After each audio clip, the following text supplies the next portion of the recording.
ada dalam wahyu, ada dalam kitab suci. Maka sejatinya kitab suci itu harus terbuka untuk diuji. Harus terbuka untuk dikoreksi. Harus terbuka untuk diteliti. Dan harus bila perlu dibawa ke lab. Mana laboratoriumnya? Laboratorium itu adalah otak kita ini. Lab itu adalah mata kita. Lab itu pendengaran kita. Lab itu adalah hati kita. Kitab suci manapun harus terbuka untuk diteliti, terbuka untuk dikoreksi. Dan tidak ada pembenaran-pembenaran.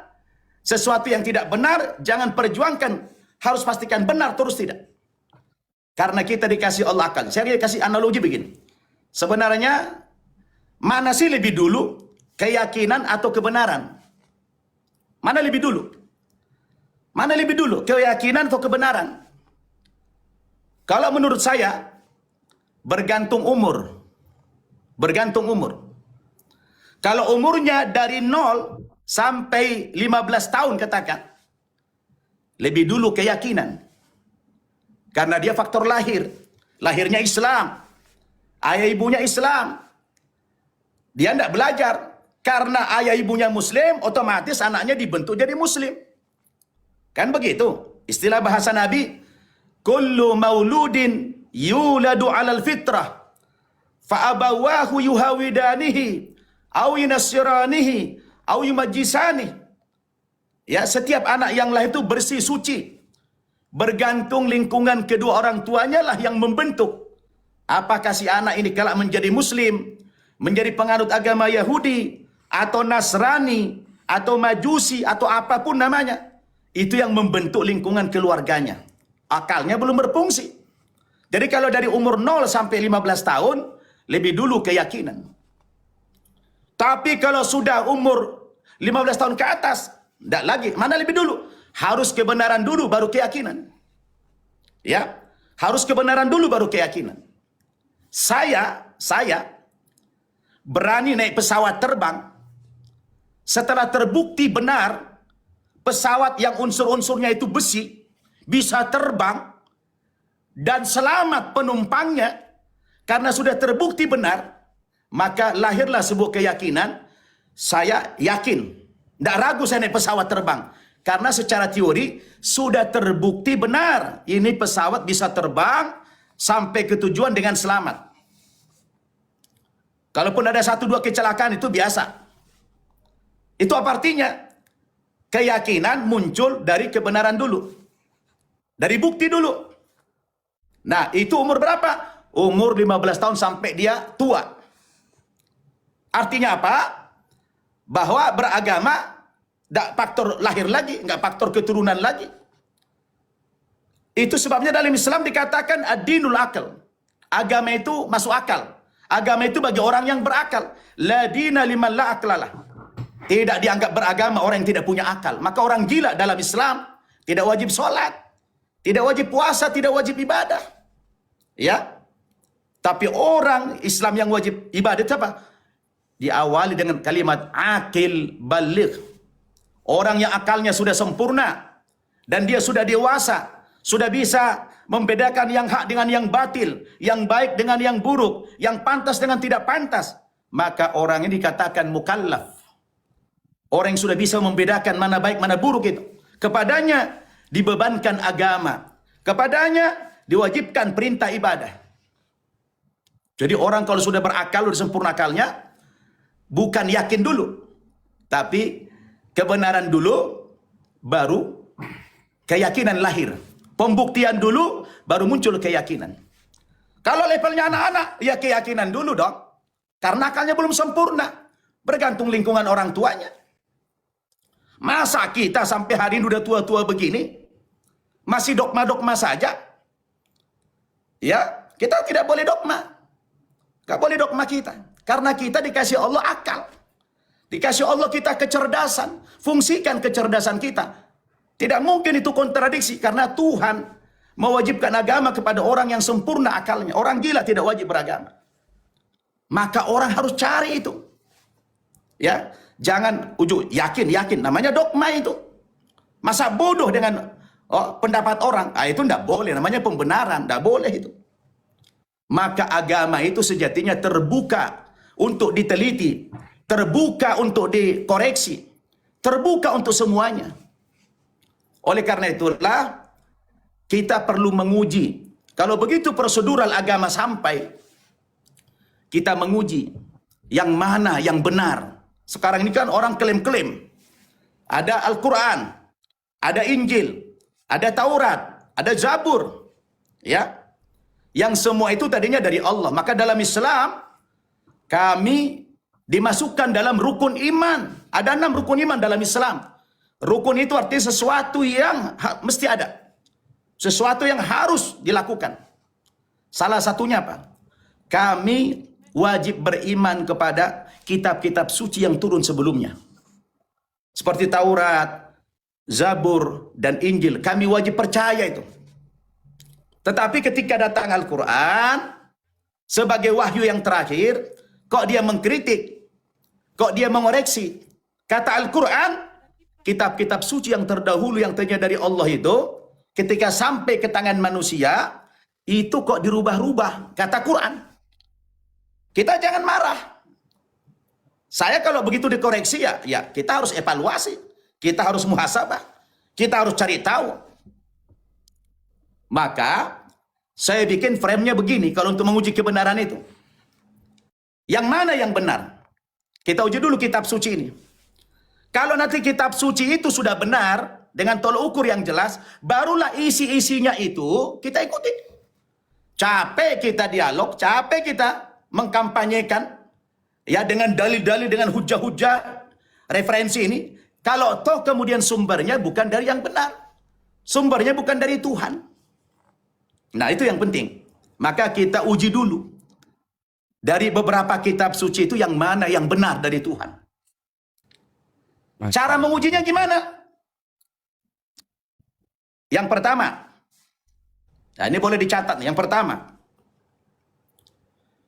sebuah kitab suci itu akan dikatakan benar apabila sumber-sumber wahyu itu, sumber-sumber firman itu datangnya dari Tuhan Sang Pencipta 100%. Yang betul-betul perkataan Tuhan, yang tidak boleh ada campur tangan manusia dalam konten, dalam isi itu. Ini kita pertanyakan ini. Apabila kitab suci itu, perkataannya itu, firmannya itu, memang betul-betul dari Tuhan, tidak ada campur tangan perkataan manusia di dalamnya, maka kita pastikan itu adalah kitab suci yang benar. Maka saya selalu bawa Al-Quran ini, saya bawa juga Injil, Alkitab, kita uji dulu ini. Kita uji dulu. Benar gak ini firman Tuhan? Benar gak ini firman Tuhan? Kita bawa. Dengan satu kriteria. Itu yang pertama. Penilaian yang kedua. Siap. Yang kedua. Sebuah kitab suci itu benar, dikatakan benar. Apabila kitab suci itu ditulis, dibukukan di zaman wahyu itu turun dan dikonfirmasi kepada sang penerima wahyu itu. Ya. Jadi siapa yang menerima wahyu ini? Maka sang penulis itu dia harus jumpa dengan yang menerima wahyu dan dikonfirmasi. Benar nggak seperti itu? Tidak boleh ada satu kitab suci ditulis, dibukukan, tapi tidak jumpa dengan yang menerima wahyu itu. Ini jadi masalah nanti. Bagaimana mengkonfirmasi itu?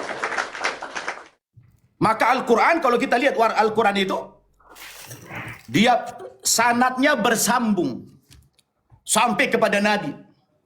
Maka ketika Nabi hidup menerima wahyu Al-Quran, karena dia buta huruf, tidak bisa baca, tidak bisa menulis, maka dia minta tolong sahabat untuk menuliskan. Nah, zaman itu tidak ada kertas. Ditulis di mana? Di batu-batu, di pelepah korma. Nabinya masih ada. Kemudian Nabi perintahkan, tolong tuliskan ini. Saya dapat wahyu, tuliskan ini. Lalu setelah ditulis oleh sahabat itu, dikonfirmasi. Coba kau bacakan dulu apa yang kau tulis. Jangan sampai dikorupsi nanti. Jangan sampai ada yang hilang. Ya, coba bacakan. Dibacakan oleh yang bersangkutan penulis. Oh, oke, cocok, checklist. Setelah itu dihafal. Jadi secara moral, penulis wahyu itu, dia tidak harus jujur, dia harus jumpa dengan sang penerima wahyu itu. Kalau tidak jumpa, sumbernya dari mana? Bisa menuliskan satu kitab suci kalau tidak jumpa kepada yang mendapatkan wahyu itu. Nah, kalau kita masuk dari aspek ini, masuk dari aspek itu, yang lulus seleksi, ya, itu hanya Al-Quran saja. Karena kita tahu penulis Al-Quran itu adalah talaki, jumpa langsung dengan Nabi Muhammad di masa dia masih hidup, dan dihafal secara terus-turun-temurun. Maka sampai hari ini kita bicara konten, ya, isi, bukan bicara tulisan. Kalau tulisan itu yang bikin manusia nulis, dicetak. Tapi isinya itu adalah secara mutawatir turun-temurun dari zaman Nabi sampai hari kiamat, itu tidak akan pernah berubah. Dan dihafal luar kepala. Bukan hanya oleh orang Arab, orang ajam, orang di luar Arab. Dan bukan hanya orang pintar, bahkan orang yang idiot pun bisa hafal Quran 30 juz itu. Masya Allah. Sampai hari ini. Biasa. Sampai hari ini. Kitab suci Al-Quran bisa dihafal. Maka saya pastikan tidak ada seorang Kristen pun yang bisa menghafal Injil, menghafal Bible. Karena prosedur, sistem pewahyuannya itu tidak serapi seperti Al-Quran tadi. Oke, ada peluang, ada potensi di situ untuk ketidakjujuran antara sang penulis karena tidak jumpa dengan sang penerima wahyu itu. Siap. Kemudian yang ketiga, Ustaz Baban, ya. Ana izin sebelum mau nyetir sebentar lagi mau ngantar istri. Saya mau salam dulu buat semua yang hadir nih, Jenny, Santi, semua Iya. Bang Jemi, Assalamualaikum warahmatullahi wabarakatuh. Nanti mungkin habis ini aku akan off-kan kamera. Cuman izin Ustaz, ini materi bagus banget. Cuman saya udah dipanggil. Takut tutup mallnya mengantar istri. Oh, Masya Allah. Nah, jadi gini, Masya Allah, tabarakallah, salam kenal buat semuanya ya. Ini obrolan ya, penuh dengan ilmu ya. Kita harus dengarkan dengan kepala yang dingin ya, dengan hati yang lapang ya. Dan kita harus ucapkan semua kalam-kalam Allah dengan lisan yang manis ya, sehingga tidak ada yang terluka, tidak ada yang tersinggung dengan dialog-dialog yang kita buat ini ya. Karena ini semata-mata kita mencari kebenaran ya. Kita bukan dalam berdebat ya. Bang Loding ya, kalau debat saya nggak pernah hadir kan. Jadi saya datang karena ada undangan dialog tadi. Ada undangan, kita mendengar penjelasan dari Ustadz Nababan. Semalam beliau WA saya untuk live di room saya. Tapi saya bilang room saya tidak banyak orang yang dengar. Lalu saya kasih nomornya Bang Loding supaya kita live hari ini di room ini. Dan ternyata Masya Allah 17.000 orang yang hadir. Dan ini bukan sembarangan ya. Allah Subhanahu Wa Ta'ala yang menjumpai kita di room ini. Saya yakin dalam obrolan malam ini akan ada orang yang Allah sentuh hatinya, yang akan Allah berikan hidayah. Dan doa saya selalu buat Kak Santi, Wan Jenny, semuanya. Karena beliau nih, orang kalau hati tidak open mind ya, pikiran tidak open ya, dia tidak mau mendengarkan pengajian lama-lama, panas dia kan. Tapi beliau kemarin berjam-jam duduk mendengarkan. Hari ini juga sudah sekian menit Ustadz Nababan, guru kita yang mulia, menjelaskan. Dan semua masih setia mendengar, bahkan tambah ramai yang mendengar. Dan Bang Loding ya, satu orang saja yang dapat hidayah gara-gara acara malam ini, acara ini sukses. Nah, satu orang itu lebih berharga daripada dunia beserta isinya. Jadi kita harus yakin ya, buat semua teman-teman yang hadir di sini ya, satu hal ya, hanya Allah Subhanahu Wa Ta'ala yang berkuasa memberi hidayah. Selain Allah tidak bisa memberi hidayah. Bahkan nabi-nabi pun tidak mampu memberi hidayah orang yang mereka cintai. Nabi Nuh alaihissalam tidak mampu meyakinkan anak istrinya. Nabi Ibrahim tidak mampu meyakinkan orang tuanya. Rasulullah tidak mampu meyakinkan paman-pamannya. Jadi bila ada hari ini orang yang yakin Allah berikan dia hidayah, berarti dia telah membuka mata hatinya. Ingat, seterang apapun cahaya matahari akan terlihat gelap bagi orang yang menutup matanya. Seindah apapun penjelasan Ustadz Nababan, bahkan penjelasan nabi-nabi, tidak akan bermakna apa-apa bagi orang yang menutup mata hatinya. Nah, mari kita semua 18.000 orang yang hadir ini, mari kita buka dengan penuh ketawaduan karena kata Imam Syafi'i rahmatullah alaih, ilmu itu seperti air hanya mengalir ke tempat yang lebih rendah saja. Orang tinggi hati tidak akan bertambah ilmunya. Orang-orang sombong dia tidak akan pernah mau menerima kebenaran. Dia akan selalu mengatakan apa kata orang, apa kata orang. Nah, jadi teman-teman hari ini mudah-mudahan ada syahadat masyal malam ini di room ini. Amin. Allah alam bisawab, mungkin ribuan orang yang akan masuk Islam, mungkin ratusan orang akan masuk Islam ya. Ya, kita udah berkali-kali ya. Saya pernah juga di satu acara, ternyata ada 170 orang yang naik ke panggung bersyahadat di Luwu Banggai sana. Dan itu bukan hebatnya saya, hebatnya kita, hebatnya Ustaz Nababan, di Ustaz Fadlan Garmatan mensyahadatkan 3.000 orang di satu waktu. Bahkan Syahmuddin Chisti berjalan kaki dari Pakistan ke Bangladesh, 9 juta orang bersyahadat. Wali Songo mengislamkan puluhan juta orang di Jawa.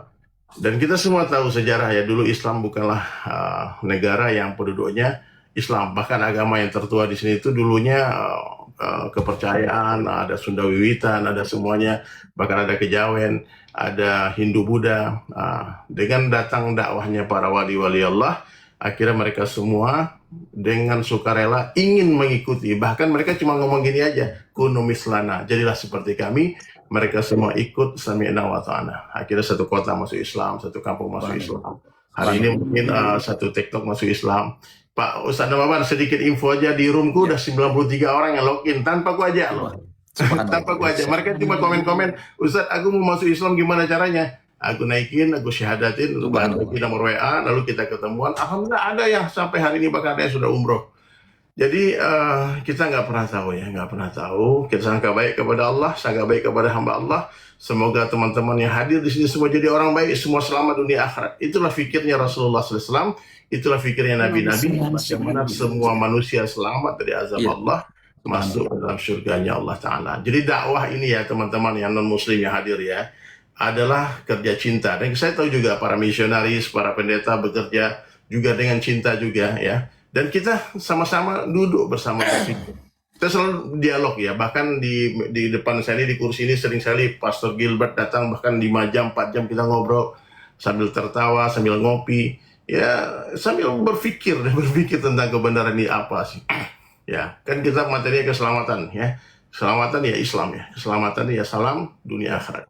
Nah, jadi Ustaz Nababan, abis ini saya akan mute, saya akan mungkin matikan kamera saya juga karena saya mungkin di jalan. Siap. Tapi izinkan saya dulu. tetap Saya potong dulu Siap. Pak Ustadz. Oh, ya, Pak, ya, Salam Pak. kenal. Assalamualaikum warahmatullahi Oh, ya, wabarakatuh. Buat Ustadz Waalaikumsalam. Nababan, Ustadz Ya, Eni. makasih. Oh, Epa ya. Saya Eva dari Nederland. Saya tim supportnya Bang Loding. Selamat Masya malam Allah. buat Bu Jenny, buat Santi dan Pak Jemi. Salam kenal. Salam kenal ya.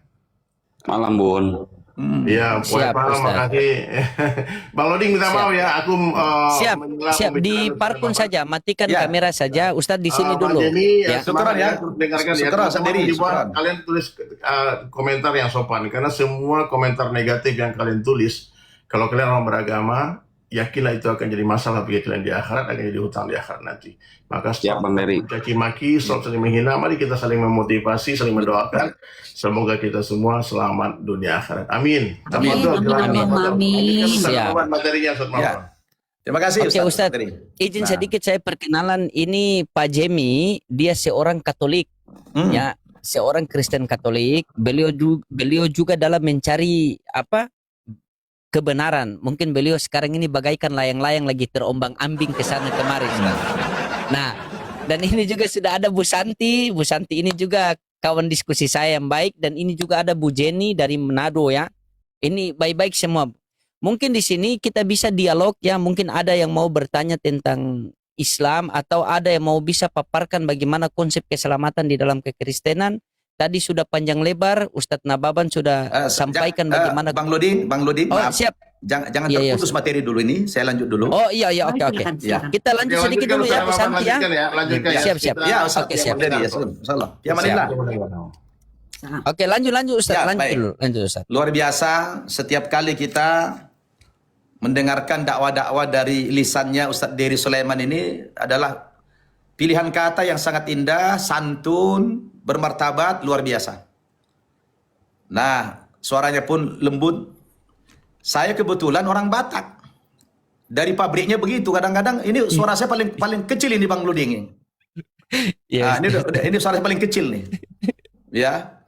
Jadi tapi kita tidak bicara tentang suara lah. Saya tetap mengedepankan tentang materi yang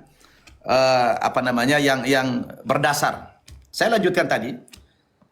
Jadi kalau kita bicara keselamatan tadi, ini sangat erat kaitannya dengan kebenaran tadi. Kebenaran itu ukurannya apa tadi? Saya ulangi lagi karena udah terputus. Yang pertama, ya, tentu dari sumber yang jelas. Dari wahyu. Apa tadi tolok ukur kebenaran itu? Yang pertama tadi apa? Apabila wahyu itu atau kitab suci itu ya isinya benar-benar datang dari Tuhan. Kalau dari manusia atau tercampur ada dari Tuhan, ada dari manusia, itu dipastikan tidak benar. Satu. Yang kedua, tolak ukurnya, kitab suci itu sejatinya harus ditulis, dibukukan di zaman ketika Nabi sang penerima wahyu itu masih hidup. Dan dikonfirmasi kepada Nabi yang bersangkutan. Al-Quran ditulis di saat Nabi masih hidup. Yang walaupun beliau buta huruf, tidak bisa membaca, tidak bisa menulis, di zaman itu ada jurtul-jurtul yang bisa menulis. Kadang orang bertanya sama saya, Ustadz, kenapa kamu mau menabikan seorang nabi yang buta huruf? Oh, ntar dulu saya bilang. Nabi kami buta huruf karena memang tidak pernah sekolah, saya bilang. Jangankan perguruan tinggi, TK pun tidak pernah. Dia memang buta huruf. Tapi tidak bodoh. Beliau itu punya sifat yang namanya fatona. Fatona itu adalah punya sifat kecerdasan yang di atas rata-rata manusia. Dia itu buta huruf, memang sudah di planning sama Tuhan. Nabi Muhammad ini harus buta huruf. Kenapa? Karena kelak dia akan mendapatkan wahyu Al-Quran. Sebab kalau Nabi Muhammad itu pandai menulis, pandai membaca, orang akan menuduh Al-Quran itu karangan Nabi Muhammad. Allahumma shalli ala sayyidina. Dengan dia tidak bisa menulis, tidak bisa membaca, maka terbantahkanlah semua tuduhan-tuduhan itu. Ya, bagaimana seorang nabi yang tidak bisa membaca, tidak bisa menulis, kok ada informasi ilmu yang dahsyat, yang di zamannya belum terbukti, tapi sekian tahun, atau sekian ratus, bahkan sekian ribu tahun, kemudian baru terbukti. Contohnya apa misalnya? Penemuan mumi Al-Quran, mumi Fir'aun. Kok ada di Quran? Ya. Al-yawma nunajjika bi badanika litakuna liman khalfaka ayah. Pada hari ini kata Allah, ya, kami abadikan jasadmu Fir'aun supaya engkau menjadi pelajaran kepada umat yang datang sesudah. Itu baru sekian abad 20 baru temukan mumi Fir'aun. Al-Quran itu abad ke-6. Tapi mumi Fir'aun itu temukan pada abad ke-20. Dari mana? Nabi Muhammad aja gak pernah ke sana, ke Mesir. Oh, berarti ini benar kata Quran. Dia buta huruf. Sehingga kemurniannya lebih terjamin. Karena dia kelak mendapatkan wahyu dari Tuhan. Itu yang kedua. Yang ketiga, sebuah kitab suci itu dikatakan benar apabila ditulis dengan bahasa aslinya. Ditulis dengan bahasa aslinya. Sehingga dia original. Ya, dia original. Bahasa aslinya itu. Al-Quran turun dalam bahasa Arab. Maka tidak boleh ditulis dalam bahasa apapun di muka bumi ini. Yang boleh diterjemahkan saja. Tidak boleh ditulis, dipindahkan tulisannya tidak boleh. Antum bikin tulisan Arab, Quran pakai Latin, enggak cocok. Karena ada cara-cara membaca Quran itu. Beda penyebutan huruf, sudah beda arti. Beda panjang pendeknya, sudah berubah arti. Beda tebal tipisnya, sudah berubah arti. Contoh nih, contoh. Qul huwallahu ahad. Qaf. Suaranya qul, tebal, qaf. Qul. Qul itu artinya katakan. Allah itu satu. Tapi kalau dibuat tipis, bukan kul, nggak pakai kul tipis. Yang kedengaran huruf kaf, kul, maka kul itu artinya makanlah. Jadi makanlah Tuhan yang satu. Kan jauh nih. Itulah Quran itu hebatnya. Misalnya, wa qulu qawlan sadida. Ucapkanlah perkataan yang benar. Lalu dibaca, wa qulu qawlan syadida. Pakai shin. Agak tebal dikit. Antara sin dan shin. Sadida jadi syadida. Maka maknanya berubah. Kalau sadida, ucapkanlah perkataan yang benar. Kalau syadida, ucapkanlah perkataan yang dahsyat, yang keras. Kan tidak nyambung lagi. Oh, itulah Quran, luar biasa. Ya, maka harus ditulis dalam bahasa aslinya. Tidak boleh dipindahkan dalam bahasa Latin. Lalu kita tanya, Injil, Taurat, mana bahasa aslinya? Justru yang paling banyak di situ adalah bahasa Yunani. Karena ketika Nabi Isa lahir itu, ya, negara paling maju itu Yunani. Maka sedikit banyak diwarnai oleh kebudayaan dan bahasa Yunani. Maka di Bible sekarang ini banyak nama-nama yang us. Yesus, Markus, Paulus, Filipus, us. Us itu dalam bahasa Yunani. Sama kalau dalam bahasa Jawa itu Gus. Artinya gelar orang terhormat. Itu bahasa Yunani. Nah, ketika terjadi masalah percetakan, bagaimana kita mengkonfrontir kalau aslinya tidak ada? Ada salah cetak misalnya. Sudah ditulis dalam bermacam-macam bahasa. Bagaimana kita mengkonfrontir ini aslinya mana nih? Satu-satunya yang dijamin otentik bahasanya itu hanya Quran saja. Terpelihara sampai kiamat. Ya, jadi ciri kitab suci yang benar itu, dia harus ditulis dalam bahasa aslinya. Tidak boleh dipindahkan dalam bahasa manapun. Kecuali terjemahannya boleh dalam segala macam bahasa. Agar original. Yang keempat, kitab suci itu dikatakan benar apabila isinya sama. Tidak saling kontradiksi. Tidak saling bertentangan satu ayat dengan ayat yang lain. Apabila itu bertentangan, dipastikan itu bukan kitab suci yang benar. Maka Al-Quran tidak kita temukan hal-hal yang seperti itu. Boleh redaksinya berbeda-beda. Contoh, Qul huwallahu ahad. Katakan ya Muhammad, Allah itu satu.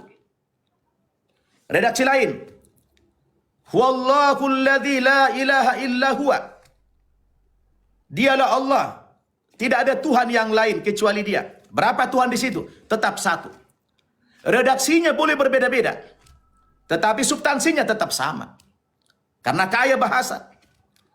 Tapi ketika kita pertanyakan hal ini, kita uji ke Alkitab, ke Injil, ke Bible, maka sudah gugur ini sebagai sebuah kebenaran. Karena di dalam Injil itu, sebegitu banyaknya kita temukan ayat-ayat yang kontradiksi. Ayat-ayat yang bertentangan satu ayat dengan ayat yang lain. Bukan hanya masalah hukum, sampai kepada konsep ketuhanan pun itu saling kontradiksi. Contoh, Yesus atau Nabi Isa di dalam Injil Markus pasal 12 ayat 28 dan 29 dengan tegas mengatakan Tuhan itu satu. Kemudian kalau kita baca di Kisah Para Rasul pasal 236 atau Injil kitab Filipi pasal 2 ayat 11 sudah berubah konsepnya. Yesus yang jadi Tuhan di situ. Ini kan namanya kontradiksi.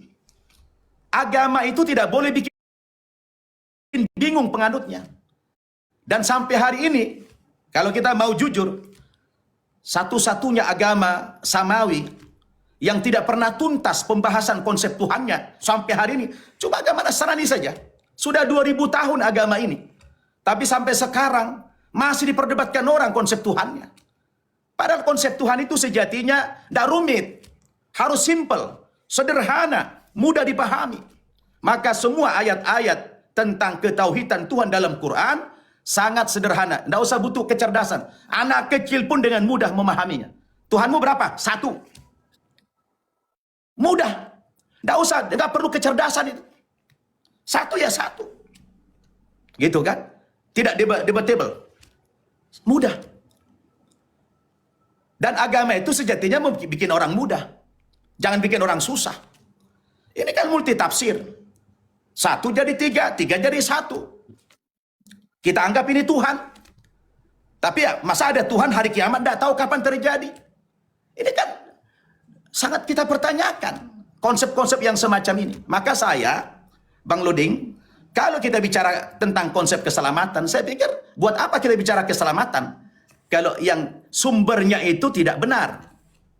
Ya, kalau sumbernya itu sudah bermasalah, maka janji-janji sorga, janji-janji keselamatan juga layak kita uji. Nah, di situ, ya, kita uji dulu. Karena bicara keselamatan sumbernya dari yang benar.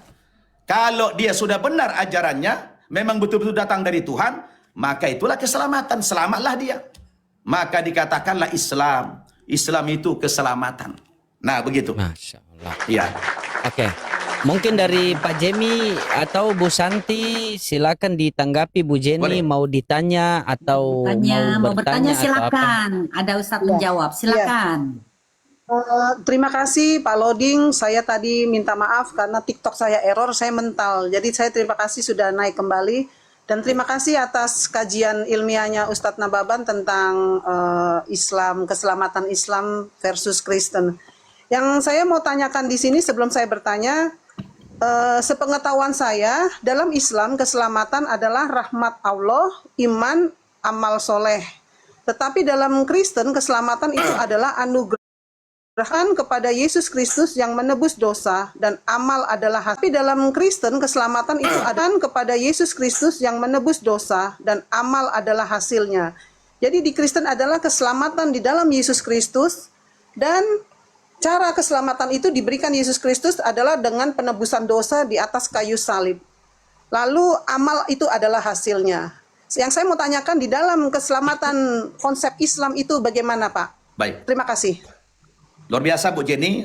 Oke, kita kesampingkan dulu masalah kebenaran tadi. Kita kembali ke nas dulu, ke dalil dulu. Baik. Keselamatan dalam konsep Islam,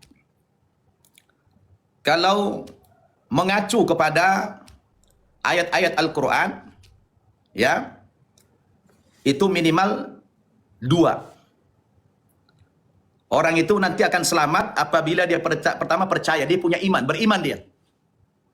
Dia beriman. Baru yang kedua, beriman di sini beriman kepada Tuhan yang tauhid, Tuhan yang esa. Bukan sembarang Tuhan. Tuhan yang menciptakan manusia. Dia percaya kepada Tuhan itu, yang esa tadi. Baru yang kedua, dia beramal soleh. Amal soleh itu artinya perbuatan baik. Tapi definisinya lebih terperinci lagi. Kalau secara bahasa, amal soleh itu bahasa Arab. Amal artinya pekerjaan atau perbuatan. Soleh itu artinya baik. Tetapi dalam konsep keselamatan, itu bukan sebatas setiap perbuatan baik itu adalah soleh. Sebuah amal itu dianggap baik, soleh dan diterima oleh Allah, tentu ada syarat-syaratnya. Yang pertama, apabila dia melakukan pekerjaan itu niatnya karena Allah.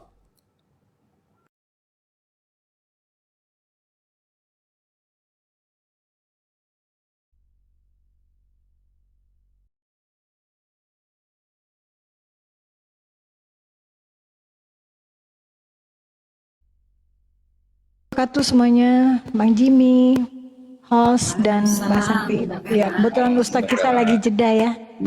Lanjut Ustadz. Oh, oke. Baik, tadi maaf terputus. Saya ulangi. Yang pertama, keselamatan itu syaratnya harus beriman dulu kepada Allah yang esa. Yang kedua, beramal soleh. Amal soleh itu bahasa Arab, artinya pekerjaan yang baik. Sesuatu itu dikatakan amal soleh, pekerjaan baik dan diterima Allah apabila dengan syarat. Pertama, dia melakukannya dengan niat yang tulus karena Allah, bukan karena manusia, bukan karena mau pamer. Bahasa Quran itu, wa ma umiru illa liya'budullaha mukhlishina lahuddin. Dalam surat Al-Bayyinah, tidak kami perintahkan manusia beribadah kecuali memurnikan niatnya karena Allah. Satu. Yang kedua, Sebuah pekerjaan itu dikatakan amal soleh apabila dia ada contoh dari Nabi. Namanya ittiba'ur Rasul. Mengikuti cara Rasul. Ya. Karena tidak semua perbuatan baik itu kalau tidak dicontohkan Nabi, bisa nanti tidak soleh dia. Contoh, baca Al-Quran itu soleh, baik. Tapi kalau kita baca di WC, baik tidak? Menjadi tidak baik. Nah, itu artinya kriteria amal soleh itu jelas dalam Islam. Tidak setiap perbuatan baik itu menjadi amal soleh. Ada yang baik, tapi tidak amal soleh dia. Karena dikerjakan tidak sesuai dengan aturan, dengan tuntunan itu. Nah, ini adalah yang utama. Iman, amal soleh. Baru nanti ada cabang-cabangnya. Amal soleh itu ini diperinci lagi. Kalau mengacu kepada surat Al-Asr, wal asr, innal insana lafi khusr, illa alladhina amanu, wa amilus solihat, wa tawasaw bil haq, wa tawasaw bis sabr. Sesungguhnya, demi masa, sesungguhnya manusia semua dalam kerugian. Semuanya rugi.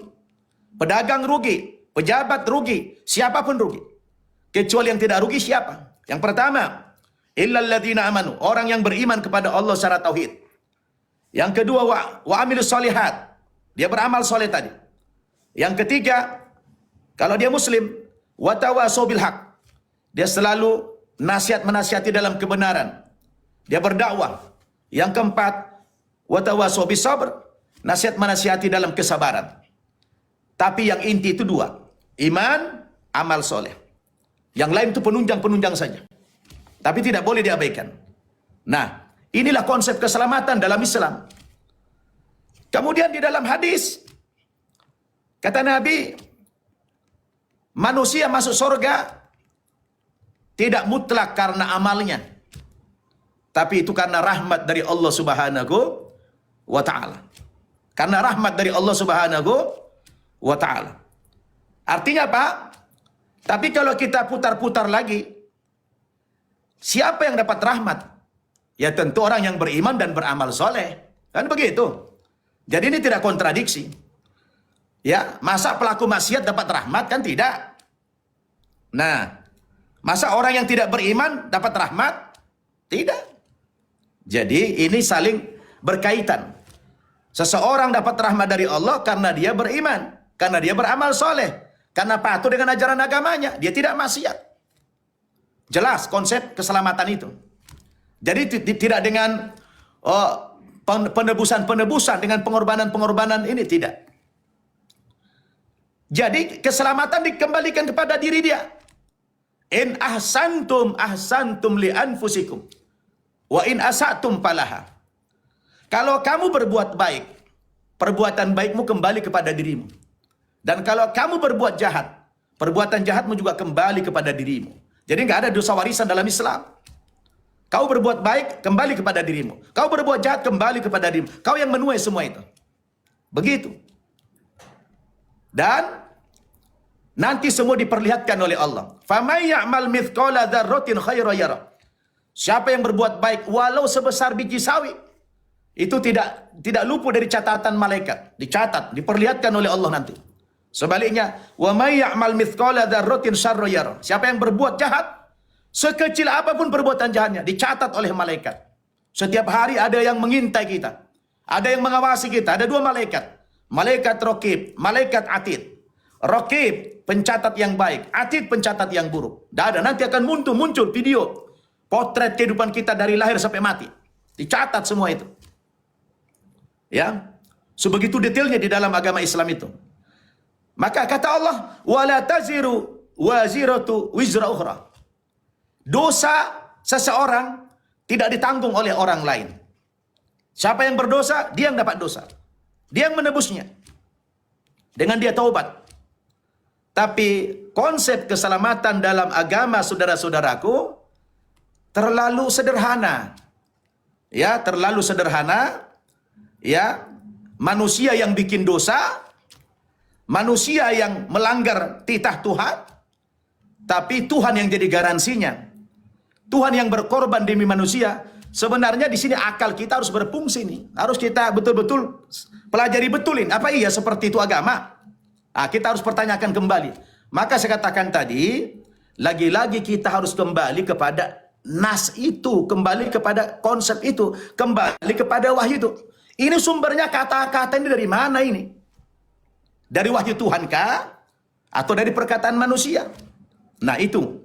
Jadi kita pakai doktrin-doktrin, pakai dalil-dalil, ya, pakai referensi-referensi.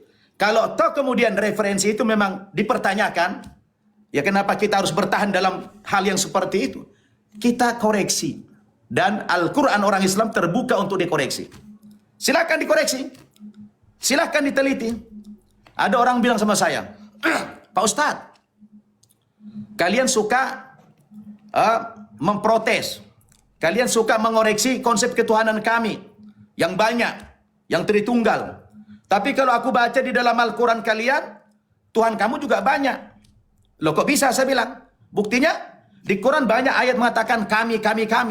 Kami itu kan jamak, tidak satu. Oh iya betul. Kalau dalam bahasa Arab itu namanya nahnu. Nah itu domir dari nahnu. Artinya kami itu nggak satu, banyak. Lebih daripada dua itu.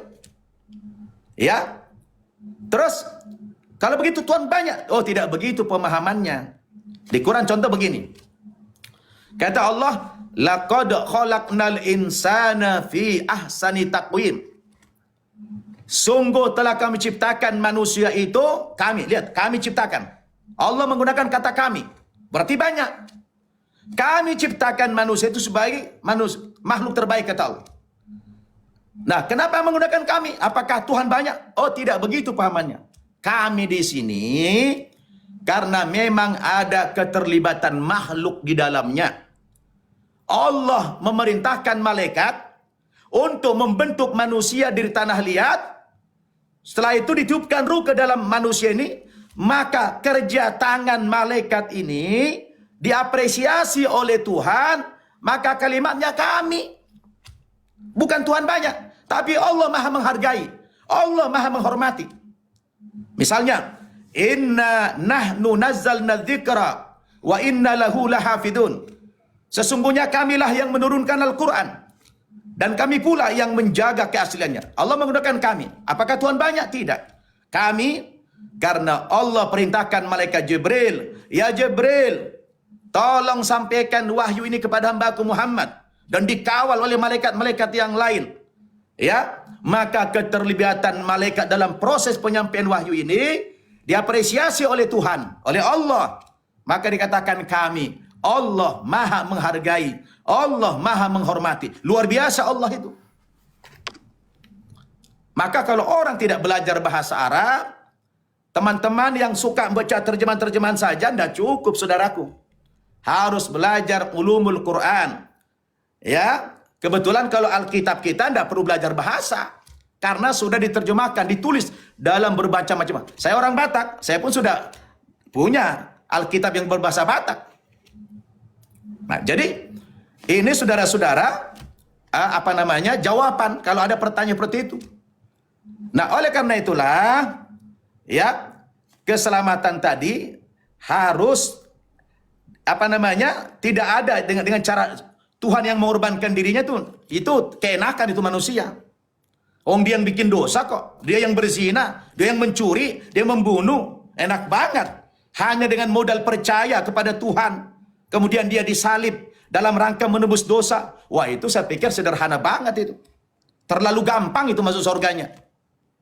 Kok Tuhan dijadikan bahasa mungkin bahasanya ya? Dikorbankan lah kira-kira begitu kan. Tuhan jadi mengorbankan dirinya kan. Ini saya pikir layak dipertanyakan gitu kan. Sementara Tuhan sudah banyak memberikan nikmat kepada manusia. Kan bukankah sejatinya manusia yang berkorban demi Tuhan? Dalam hal ini saya sependapat dengan Pak Ustadz. Kalau cuma percaya aja buat apa? Dan nggak bisa yang tadi mengatakan kami orang Kristen, iman doang. No. Bisa. Nggak akan pernah bisa. Bagus, Pak. Terima kasih Pak Jeremy. Jadi begitulah itu Bu Jenny. Konsep keselamatan Islam itu lebih detail, lebih logis. Patokannya iman dulu, iman. Percaya kepada Allah yang Esa. Allah di mana? Ya, tidak ada yang bisa lihat Allah. Kan tidak logis lah, masa Tuhan harus menampakkan dirinya? Kalau boleh kita flashback. Dulu kan Nabi Isa itu pernah ada di muka bumi ini. Pernah ada.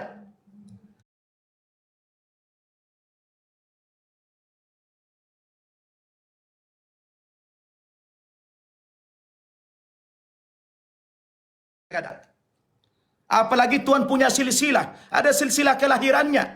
Kan masa Tuhan punya biografi? Masa Tuhan punya CV? Ini, saudara-saudaraku umat Kristen layak mempertanyakan itu sebenarnya. Layak. Saya dulu, sebelum